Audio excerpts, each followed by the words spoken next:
with my dignity, get in the car and just go. Chalk it all up to experience. They said I'd fail, but I disagree. Who could say that where my path would lead? Well, now I know. Back to the sun, back to the shore, back to what I was before. Back where I'm known, back in my own very small pond. Laugh with my friends when I arrive. We'll drop the top and just drive. That's fine with me. Just let me be legally blonde. There she is, in turn of the year.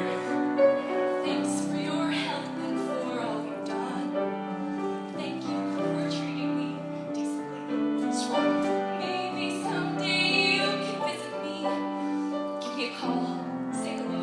Wait, where were you going? Sorry, I'm letting down everyone. What brought on You this? did your best with a hopeless case. That's ludicrous. You are the best thing about this place. So you should know. Callahan hit on me. He what? He kissed me. He fired me. He made it very clear I don't belong. No, he's wrong. We'll fix it. We'll find it. Please. There's no reason for me to stay. What about Lola? I never mentioned love. The timing's bad, I know. But perhaps if I made it more clear that you belong right here, you wouldn't have to go. 'Cause you know that so much more. Back to the shore, back to what I was before. I should have told you before. I haven't reached the dream within reach. Don't stray me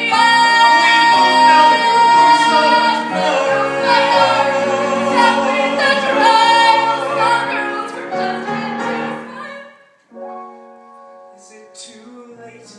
Can I just say how much I want to stay? It's not up to me. Just let me be legally blonde. Need you to It's stay. not up to me. Just let me be legally blonde.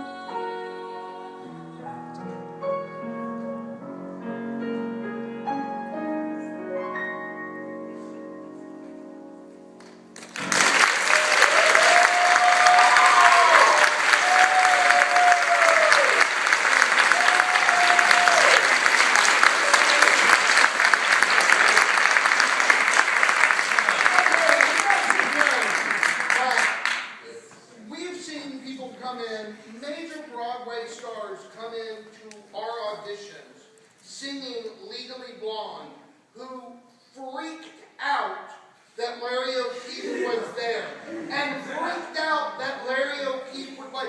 People with massive Broadway credits who gave 20 minutes of, you should know I'm sick, or I'm a little under the weather, or I'm so, 20 minutes. These two, I'm like, Larry was talking, and while they were talking, they're like, whatever, just shut up. Without thinking of me.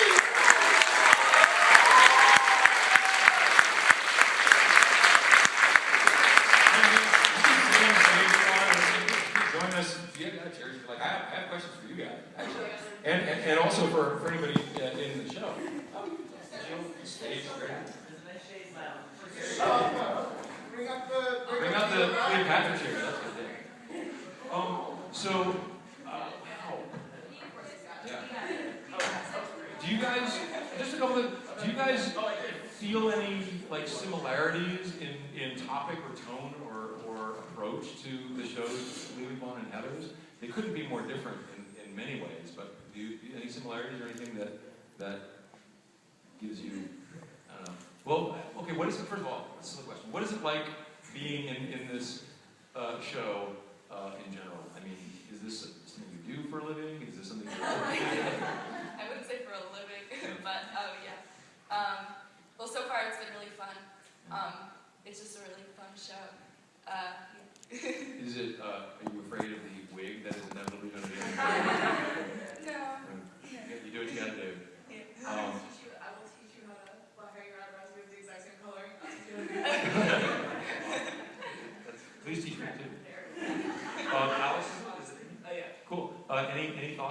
you know the movie, I'm assuming? I don't. I've never seen the movie. So.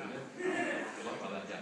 Well, the Emmett of the movie has much stupider hair than you do. And I do not recommend you emulate that hair. So. I won't. Any impressions about what it's like? Well, first of all, it's the senior class musical, right? And so is that a different dynamic? Is that a different situation? Because I'm assuming you guys have done other theater shows. And now you got this massive influx of all. Well, first of all, what is it like? Have you rehearsed the senior musical yet? Have you been in the meetings already? And what is the dynamic like?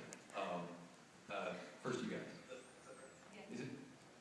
Well, it's definitely a lot different than the usual dynamic of the shows we usually do, because we have our little theater department. We have the people we're used to working with, and then with the senior musical, there's maybe 4 of us who usually do the shows, and then add 200 other people who just are completely out of that environment, and it's interesting. Our cast was a mere 70 for our senior musical. So does it feel like the environment is different? Like it was less safe than it was, or is it not a big deal? Or I don't think it's any less safe, because I think everyone who's there is there to have a good time and like there to bond. Where are the other 80 from your class? I'm just wondering what they're doing. Playing Magic the Gathering. Yes. Any thoughts?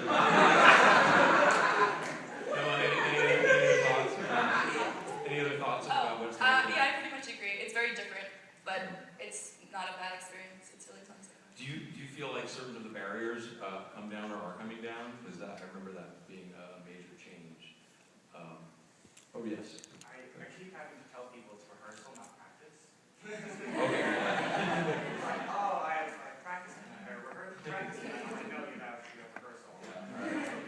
And I'm sure they love you telling them that over and over again. Yes, Eric. There it is. Are you in the show? Just another point. Are you in Legally Blonde? Yes, sir, I am. What do you play? I'm one of those. You're a musician. Yes, I'm one of those stoner hippie musicians. All right. Like Variations. what? Like one of those musicians who just. Yes. Well, no, but it may be necessary for later. Now, I play one of those stoner hippie musicians with a harmonica in his hand. Like, don't have any lines. We haven't gone through the hard stuff yet, but knowing that we're working with Stroth, we know that it is going to be difficult. We are going to be out of our minds after the show. We will be driven nuts, people. All right. I'm serious, insane, crazy. Yeah, well done. I think by the end of this, you're all going to be up here. Anything about the themes of Legally Blonde that you find especially germane or relevant? Even any of you guys that are relevant to being in high school right now? Because obviously, what did you say? Oh yes, the admissions process. Well, if you bring a marching band, you're definitely helping. Yeah. Definitely fly all your friends on an airplane. Yeah. It's work. Speaking of that, Yeah. I do have one question. The JetBlue pilot? What is that? Is he gone, or is he still in here? He's still in the show. Okay, this is really funny. Mel has a fantastically subtle sense of humor, which is kind of dry. And so she said, okay, remember when Elle bursts into the admissions office with her marching band, and she sings, I'm what you want, hard, I'm the girl for you. And then what rhymes with you? And Elle's like, well, JetBlue, and we all flew her on JetBlue. And we did that thinking, well, maybe we can get JetBlue to sponsor our show. And apparently JetBlue was contacted about this, and we said, hey, JetBlue, we have a lyric about you in our show. And they're like, that's nice. My favorite part is that we then went to London, and we did the show in the West End, where it was actually a much bigger success. And one of the partners that sponsored us was American Airlines. Great, yay. American Airlines. And it's funny because it was the British office of American Airlines. Hello, this is American calling. And so we said, well, all right, you have this lyric about JetBlue, and so we're wondering if we could have it be, and to prove it's true, we all flew here on American. And we're like, well, that doesn't work. We said, what about, we all flew here on AA? And we said, well, that that doesn't rhyme. And so they literally worked, apparently some dudes in their London office came up with two pages of possible lyrics. Like, on America we flew. And so eventually we changed the lyric entirely to make no reference at all to the airline, and that was happy enough. They were satisfied that at least we were not shilling for their competitor. Yes. Are there things you still think about changing now in the show, or are you Yes. just out of your mind? Oh God, yes. Let me try to think about that. I would have loved to have figured out how to start Act 2 with something besides jumping rope, because it's kind of fun. It's hell on the performers. We had injuries, we had complaints and stress fractures. But here's the thing, like, our director, a brilliant guy and a brilliant choreographer, 25 years ago, he had been on Broadway in something called the Will Rogers Follies, where one of the big numbers was apparently something involving jumping rope. He's like, I know what I'm going to do, and I put jumping rope back on Broadway. Great. And so he then proceeded to do this elaborate number, and it's all very complex and rehearsal. Like, wow, that's hard. But then you step away and you're an audience, and to me, not necessarily to everyone else, but to me it just looks like 20 people just doing this. It's not all that exciting. I'm sorry if it's your favorite part of the show for some people. But also, what's funny is, because we're like, okay, here's your song about jumping rope, it actually is the simplest pop tune in the show. And therefore, one of the catchier ones, and therefore, people come up to me and go, oh, you wrote Legally Blonde? Oh, that's great. I always play Whipped into Shape when I'm on the treadmill.